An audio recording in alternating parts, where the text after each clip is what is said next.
آپ آئیں اور اپنے القابات اس محفل کا سنیں۔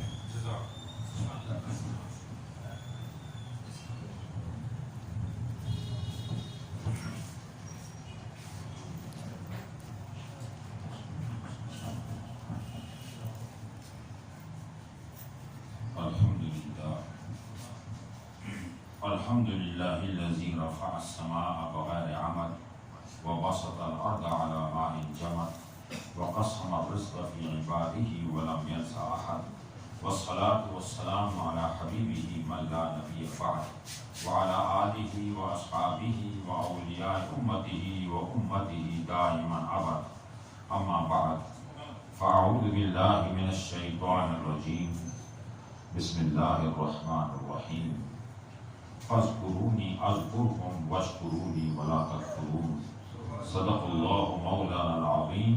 محبت سے درود شریف پڑھیے۔ الصلاۃ والسلام علیک یا سیدی یا رسول اللہ، الصلاۃ والسلام علیک یا سیدی یا حبیب اللہ، الصلاۃ والسلام علیک یا سیدی یا قاسم رزق اللہ وعلی آلک واصحابک یا سیدی یا خاتم الانبیاء۔ انہی کی محفل سنوارتا ہوں، چراغ میرا ہے رات ان کی ہے، اور انہی کے مطلب کی کہہ رہا ہوں، زبان میری ہے بات ان کی ہے، کیونکہ وہ ذکر کی محفلوں میں رہتے ہیں، شاہ بطحہ دلوں میں رہتے ہیں، اور ان سے منہ موڑنے والے سدا مشکلوں میں رہتے ہیں۔ جان لے ایمان کی ہے جان حب مصطفیٰ، اور بجز حب نبی مردود ہے ذکر خدا۔ سجدہ کرنا ہو تو یوں کر کہ سر کو سجدے میں جھکا، سر خدا کے واسطے دل مصطفیٰ کے واسطے، اور جس دل میں محمد کی محبت نہیں ہوتی صلی اللہ علیہ وسلم، جس دل میں محمد کی محبت نہیں ہوتی اس پر کبھی اللہ کی رحمت نہیں ہوتی۔ میرا یہ عقیدہ ہے کہ ذکر خدا میں یہ نام میں نہ شامل ہو تو عبادت نہیں ہے۔ میرے نہایت واجب حضرت علامہ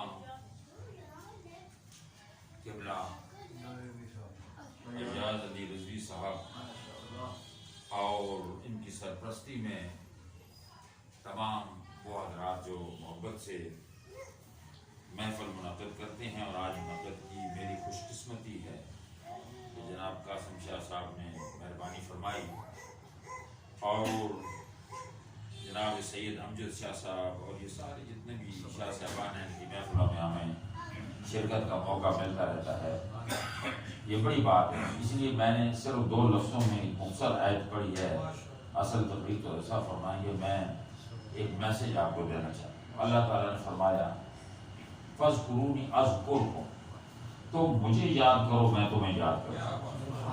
اور ایک اور جگہ پھر فرمایا حدیث قدسی میں جعلت الذکر کا ذکری اے میرے حبیب، میں نے تیرے ذکر کو اپنا ذکر بنا لیا۔ پھر قرآن میں فرمایا ومن اعرض عن ذکری فإن له معیشۃ ضنکا ونحشرہ یوم القیامۃ اعمی، جس نے میرے ذکر سے منہ موڑا اس کی زندگی تنگ ہو جائے گی، یہ معیشت خراب ہو جائے گی۔ یہ جو بھی معیشت خراب ہے اس کی چند وجوہات میں ایک وجہ یہ بھی ہے کہ ذکر مصطفیٰ، یاد مصطفیٰ سے ہم نے منہ موڑا ہوا ہے، تو فرمایا معیشت تنگ ہو جائے گی اور قیامت میں اس کو اندر کر کے اٹھائیں گے۔ اصل بات یہ ہے کہ اللہ کیوں چاہتا ہے کہ اسے یاد کیا جائے؟ اسے تو چرند پرند یاد کر رہے ہیں۔ حدیث پاک میں آتا ہے کہ موسیٰ علیہ السلام ایک جنگل میں تھے اور وہ اللہ کے ذکر کی ضربیں لگا رہے تھے، دل میں خیال پیدا ہوا کہ شاید اس وقت میں ہی واحد شخص اس جنگل میں ہوں جو رب کو یاد کر رہا ہوں۔ اتنے میں پورا جنگل یعنی شجر، اشجار اور پیڑ اور درخت اور جتنے بھی جانور تھے سب کے منہ کھل گئے اور ذکر اتنا شروع ہوا کہ شور و غوغا باپا ہو گیا۔ حضرت موسیٰ علیہ السلام حیران اور ششدر رہ گئے، عرض کی بار الہ مجھے معاف کر دے، میرا انسانی توسوہ سا تھا۔ تو رب فرمایا کہ یہ ساری دنیا مجھے یاد کرتی ہے، ہر چیز میں نے صرف ان کی زبانیں بند کی ہوئی ہیں، صرف انسان کی زبان کھولی ہوئی ہے آزمانے کے لیے کہ وہ مجھے کیسے اور کس طرح یاد کریں۔ یہی وجہ ہے کہ اہل محبت، اہل عقیدت اور اہل سنت والجماعت کا یہ وتیرہ ہے کہ وہ اللہ اور اس کے حبیب کے ذکر سے اپنی زبانوں کو تر رکھتے ہیں، اور یہ سلسلہ آج سے نہیں بلکہ صحابہ کرام کے دور سے ہے۔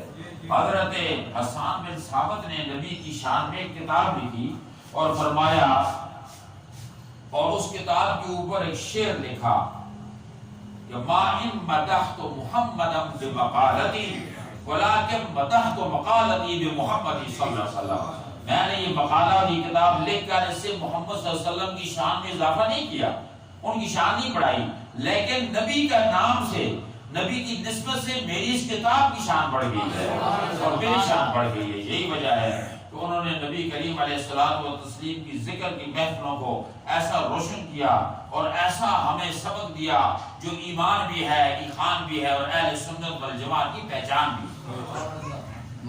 جیسے کہ فرمایا کہ یا رسول اللہ وَأَجْمَلُ مِنْكَ لَمْ تَرَ قَطُّ عَيْنٌ وَأَكْمَلُ مِنْكَ لَمْ تَلِدِ النِّسَاءُ خُلِقْتَ مُبَرَّأً مِنْ كُلِّ عَيْبٍ كَأَنَّكَ قَدْ خُلِقْتَ كَمَا تَشَاءُ۔ یہ جو چار مصرے ہیں اس میں اہل سنت والجماعت کا ایمان اور اہل سنت والجماعت کا عقیدہ ثابت ہوتا ہے۔ نبی کریم علیہ السلام کے سامنے ان اشعار کا پڑھا جانا، پھر نبی کریم علیہ السلام کا اس پہ خاموش رہنا اور آپ کا اس پہ رضا کا اظہار کرنا، اس بات کی دلیل ہے کہ ہم اہل سنت والجماعت جو ہیں وہ صحیح العقیدہ ہیں اور یہی رائے برحق ہے۔ میرے دوستوں اور بزرگوں، یاد رکھو جب پریشانی آتی ہے، پریشانیاں تکالیف، اللہ نے یہ دنیا بنائی ہے، وہ چاہتا تو سب کچھ شہنشاہ بنا دیتا، وہ چاہتا تو سارے انبیاء کو ایسی پاور دے دیتا کہ کوئی ان کے آگے جناب وہ ہرزہ سائے نہ کر سکتا، لیکن اللہ نے یہ دنیا امتحان کے لیے بنائی۔ وہ فرماتا ہے کہ کن تو کنزا مخفیہ، تو میں جو چھپا وہ خزانہ تھا، فاحببت ان اعرف، میں نے چاہا کہ میں پہچانا جاؤں، خزانہ تھا، خزانے میں ہر چیز ہوتی ہے۔ اور پھر کیا کیا یا اللہ نے فرمایا، دو آگے حدیثیں ہیں، ایک ہے فرمایا فخلقت الافلاک، میں نے کائنات دنیا بنا دی، آسمان بنا کے، دوسرا فرمایا فخلقت نور محمد صلی اللہ علیہ وسلم، میں نے اپنے پیارے حبیب محمد کا نور بنایا۔ اور پھر بے شمار احادیث ہیں کہ نبی کے نور سے آگے یہ دنیا بڑھتی چلی گئی، اور فرمایا حضور نے فرمایا انما انا قاسم واللہ معطی، اللہ عطا کرتا ہے، رب ہے معطی، یہ ہے قاسم، دیتا وہ ہے، دلاتے یہ ہیں، رب کی بخشش ان کا صدقہ، کھاتے ہم ہیں، کھلاتے یہ ہیں۔ اللہ تعالیٰ نے فرمایا کہ میں نے جو دنیا بنائی ہے عذاب دینے کے لیے، سیلاب لگانے کے لیے، لوگوں کو پریشان کرنے کے لیے نہیں بنائی، یہ دنیا جو بنائی ہے میں نے اپنے خزانے لٹانے کے لیے بنائی ہے۔ اب آگے تم خزانے لینے والے بنو، ظرف اتنا پیدا کرو کہ کیونکہ سارے خزانے میں نے اپنے محبوب کو عطا کر دیے ہیں۔ لہو مقالید السماوات والارض، لہو مفاتیح السماوات والارض، علماء نے فرمایا مفاتیح کی آیت پہلے ہے، مقالید کی بعد میں ہے، مفاتیح کا پہلا میم اور آخر ہے، اور مقالید کا پہلا میم اور آخری دال سے محمد بنتا ہے۔ مفاتیح اور مقالید، مفاتیح کا پہلا میم اور ہے آخری لے لو، مفاتیح کا مطلب چابی ہوتی ہے، مقالید کا مطلب ہی چابی ہے، اور مقالید کی پہلے میم اور آخری دال لے لو، چاروں لفظوں کو ملاؤ تو محمد بنتا ہے۔ مطلب یہ ہے کہ خزانوں کی چابیاں محمد کے پاس صلی اللہ علیہ وسلم۔ پڑھ گئی جس پہ نظر بندے سے مولا کر دیا، اور آگے ہے جب جوش میں قطرے سے دریا کر دیا، یہ دربار محمد مصطفیٰ ہے۔ یہی وجہ ہے کہ حضرت ابو ہریرہ رضی اللہ تعالیٰ عنہ حدیث پاک میں آتا ہے کہ جنگل میں چرواہے تھے اور جنگل میں بکریاں چراتے تھے۔ ایک دفعہ پتہ چلا مدینے میں کوئی کائنات کی رحمت آئی ہوئی ہے، رسول تشریف لائے ہیں، اعلان نبوت ہوا ہے۔ وہ فرماتے ہیں بکریوں کو شہر میں چھوڑ کر مسجد نبی میں آ گیا، پیچھے بیٹھ گیا اور بیٹھ کے سنتا رہا پیارے آقا کی پیاری پیاری باتیں۔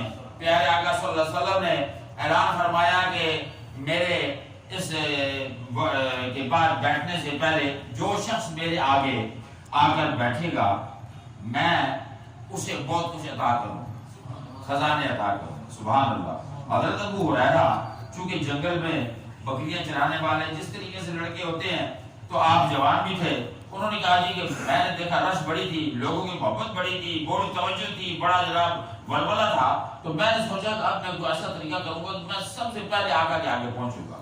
چھلانگ ماری، کہتے ہیں میں نے چھلانگ مار کے آقا کے آگے جا کر اپنی چادر بچھا دی، اور میں چادر جو بچھائے اسے میں کچھ دوں گا۔ تو ادراک و فہم دوں گا، علم دوں گا، اور اسے ایسی چیز جو بازار میں نہیں ملتی، جو چیز کہیں سے حاصل نہیں ہوتی، تو وہ کہتے ہیں جوئی میں آگے جا کے بیٹھا تو آقا کے سامنے اپنی چادر، آپ نے فرمایا چادر اپنی کھولو، جو ہی میں نے چادر کھولی تو 2 چلو بھر کے پیارے آقا نے اس چادر میں ڈالے، 2 چلو، نظر کسی کو کچھ نہیں آیا، اللہ اکبر، چلو بھر کے ڈالے، فرمایا اس کو سینے سے لگا لو۔ حضرت ابو ہریرہ فرماتے ہیں خدا کی قسم جب میں نے وہ چادر، چلو بھرے چادر سینے سے لگائی تو میرے 14 طبق روشن ہو گئے، ساری دنیا میرے آگے اس طرح ہو گئی کہ میرے ہر بھولی ہوئی چیز بھی مجھے یاد آ گئی۔ تو انہوں نے پوچھا، قریب جتنے بیٹھے تھے سب نے کہا کہ نظر کچھ نہیں آیا، نہ کوئی چیز تھی، نہ کوئی کیمیکل تھا، نہ کوئی چیز تھی، صرف ایک چلو تھے۔ انہوں نے کہا یہ تو عجیب چیز ہے، یہ تو طیبہ سے منگائی جاتی ہے، سینوں میں چھپائی جاتی ہے، توحید کی میں پیالوں سے نہیں، یہ تو نظروں سے پلائی جاتی ہے۔ نعرہ تکبیر، نعرہ رسالت، نعرہ حیدری۔ تو یہی وجہ ہے کہ نبی کریم کے لوگ دیوانے ہو کر وہاں بیٹھ جاتے تھے۔ اصحاب صفا، مسجد نبوی شریف میں ایک جگہ ہے اصحاب صفا، اللہ نے مجھ پر بڑا کرم فرمایا کہ 1982 سے میں وہاں حاضر ہوا اور مکہ مدینہ میں ہی رہا۔ اللہ نے کرم فرمایا کہ 4 مرتبہ کعبہ شریف کے اندر داخلہ نصیب ہوا، پیارے آقا کے دربار کی حاضری۔ اور بس یوں سمجھیں کہ جس دربار پہ، جس مزار پہ آپ جائیں گے نا، خلوص کی دعا کریں گے، رات کو وہی صاحب مزار آپ کے خواب میں آ جائے گا۔ ایسے حالات، صرف اندر دل کی ذرا بیداری چاہیے، دل بیدار ہو جائے تو بڑے مشکلات حل و آسان ہوتی ہیں۔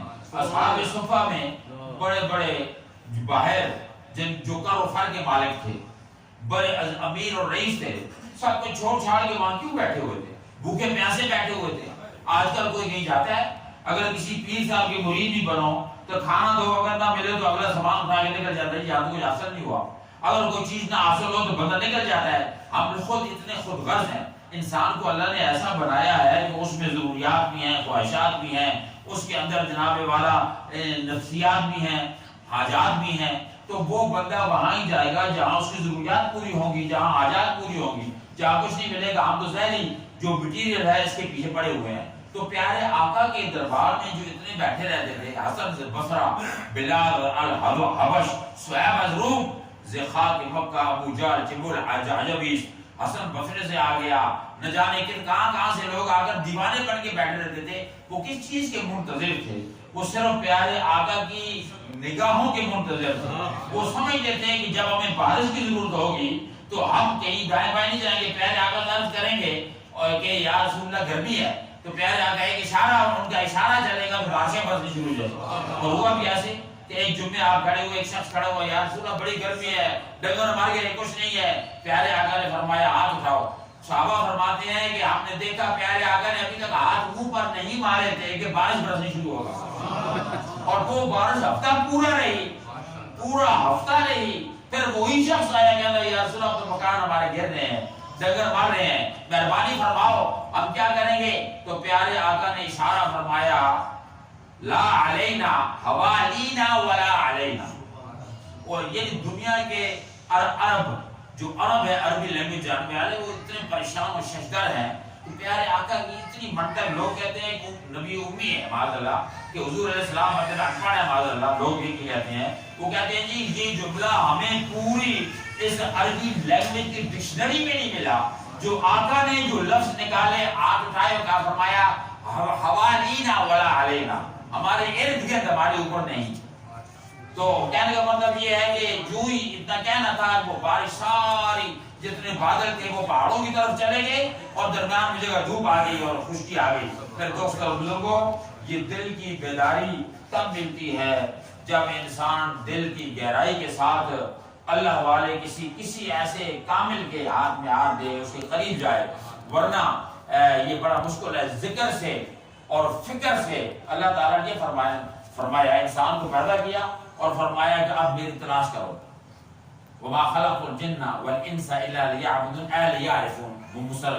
فرماتے ہیں مفسرین کہ اللہ نے انسان کو اپنی معرفت کے لیے پیدا کیا، پھر ادھر یہ بھی حکم دے دیا کہ میرے بارے میں کبھی غور بھی نہیں کرنا.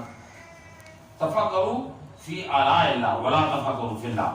اللہ کے بارے میں کبھی غور نہیں کرنا وہ کیا ہے کیسا ہے کہ کیا اس کا مطلب کوئی تمہارا تصور وہاں گم ہو جائے گا.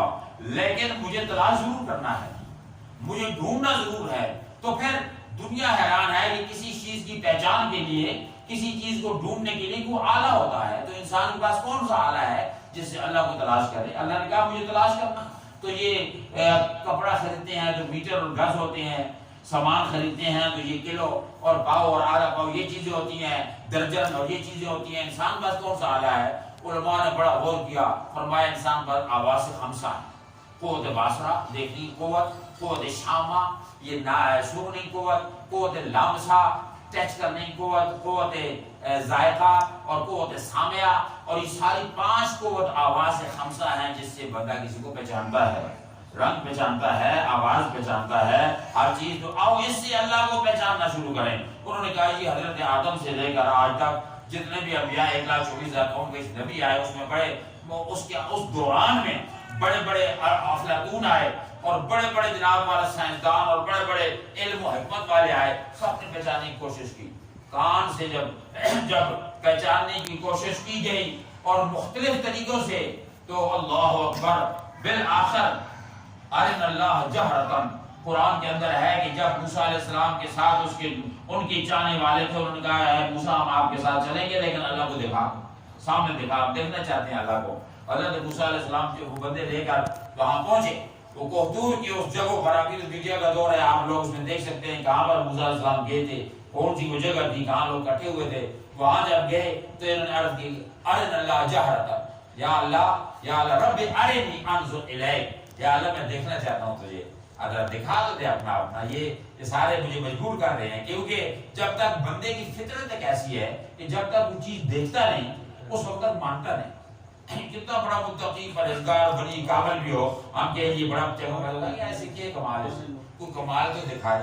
اگر وہی بندہ اڑنا شروع کر دے تو سبحان اللہ صاحب وہاں پہنچ جائیں گے. یہی وجہ ہے کہ آپ نے دیکھا ہوگا پنجاب میں کسی کے مکان کے آگے کسی نے اپنے پاؤں کا نشان لگا دیا تھا, یہ کوئی بزرگ اترے ہیں اور ان کے پاؤں لگے ہیں. اس کے بعد وہ عدالت میں پیش ہوا اور بہت بڑا وہ جھوٹ تھا, یہ پتہ تھا. اس طریقے سے لوگ جانتے ہیں کہ فطرت انسانی یہ ہے کچھ دکھایا جائے. تو اس دیکھنے کے لیے تو یہ موسیٰ علیہ السلام تو کوہتور پر پہنچے, تو اللہ نے کیا جواب دیا؟ اللہ نے فرمایا لن ترانی. یہ اللہ نے یہ نہیں فرمایا کہ مجھے کوئی نہیں دیکھ سکتا, فرمایا تو نہیں دیکھ سکتا. یہ بات متکلم کا سیکھا ہے, لن ترانی. موسیٰ علیہ السلام سمجھ گئے صرف میں ہی نہیں دیکھ سکتا, اور کوئی ضرور ہے. عرض کی یا اللہ مجھے بتا تو دے, میں ہی نہیں دیکھ سکتا یا کوئی اور بھی ہے یا نہیں دیکھ سکتا. تو جواب آیا, فرمایا اے موسیٰ نہ تیری آنکھ دیکھے نہ چشمے انبیاء دیکھے, مجھے دیکھے تو اے موسیٰ محمد مصطفیٰ دیکھے. انہوں نے کہا اسی محمد مصطفیٰ کا واسطہ ذرا اپنا جلوہ تو دکھا. فرمایا انظر الی الجبل فإن استقر مكانه فسوف تراني. اس پہاڑ کو دیکھ, اگر یہ پہاڑ رہ گیا اپنی جگہ پہ تو مجھے دیکھ لے گا. وہ صفاتی نور کا جلوہ اور وہ آیا اور وہ پہاڑ پورا جو ہے ذرے ذرے ہو گیا. موسیٰ علیہ السلام بے ہوش. المختصر یہ کہ اللہ کا حکم یہ ہے کہ مجھے پہچانو. اب ہمیں اور آپ کو رب کو پہچاننا ہے, لیکن اس نے کہا تفکروا فی آلاء اللہ, مجھے پہچاننا ہے تو میری تخلیق کو دیکھو. سب سے بیسٹ تخلیق جو ہے پیارے آقا محمد صلی اللہ علیہ وسلم کی ذات والا صفات ہے. اسی لیے حضور سے جب پوچھا گیا کہ یا رسول اللہ اگر کسی ہم اللہ کو پہچاننا چاہتے ہیں اور کس کو دیکھے اور کس طریقے سے اللہ کی معرفت حاصل ہوگی, فرمایا خیارکم الذین اذا رؤوا ذکر اللہ, تمہارے اندر بہترین کامل وہ لوگ ہیں کہ جب ان کے چہروں کو دیکھو تو رب یاد آ جائے. بعد پھر یاد پہ آ گئی, فرمایا فاذکرونی اذکرکم واشکرونی ولا تکفرون. تو مجھے یاد کرو, تو مجھے ذکر سے یاد کرو, تو مجھے فکر سے یاد کرو, تو مجھے جناب والا کسی طریقے سے بھی یاد کرو گے تو میں تمہیں یاد کروں گا. تم مجھے فرش زمین پہ یاد کرو گے, میں تمہیں عرش بری پہ یاد کروں گا. تم مجھے زبان سے یاد کرو گے, میں تمہیں اپنی عنایات سے یاد کروں گا. تم مجھے انسانوں میں یاد کرو گے, بشر اور خاکی مخلوق میں یاد کرو گے, میں تمہیں نورانی مخلوق میں تیرا ذکر کروں گا. تو اس کا مطلب یہ ہے کہ اگر رب کا قرب حاصل کرنا ہے, اللہ کی رحمتوں کو سمیٹنا ہے, تو اس کا ذکر کرو. اور ذکر قلب سے ہوتا ہے۔ یہی وجہ ہے کہ یہ جو علماء بزرگان دین اور اولیاء کاملین ہیں یہ ذکر کی محفل سجاتے ہیں اور ذکر کے ذریعے اللہ سے بندے کو ملاتے ہیں۔ اس کے لیے اللہ تعالیٰ کا یہ حکم ہے، یا ایھا الذین آمنوا استعینوا بالصبر والصلاۃ، صلاح اور صبر کے ذریعے میری اعانت چاہو اور میرے ذکر میں مشغول رہو۔ جب تم میرا ذکر کرتے رہو گے تو تم پر عنایات برستی رہے گی۔ اللہ تعالیٰ اپنے ذکر سے ہمارے دلوں کو منور فرمائے۔ زیادہ ٹائم آپ کر دینا، حضرت علامہ انشاءاللہ بیان فرمائیں گے۔ اللہ تعالیٰ سے دعا ہے کہ اللہ تعالیٰ سے ملک پاکستان کے حالات بہتر فرما اور ہمیں کو اچھے لیڈر نصیب فرما، اسلام و شریعت کا حفاظ فرما، اور یا اللہ مسلمانوں کو حق و صداقت کے ساتھ اتفاق و اتحاد عطا فرما۔ وما علیہ الا البلاغ المبین۔ دین دنیا میں تمہیں مقصود گر آرام ہے، ان کی باتیں مان لو، ان کا دامن تھام لو جن کا محمد نام ہے صلی اللہ علیہ وسلم۔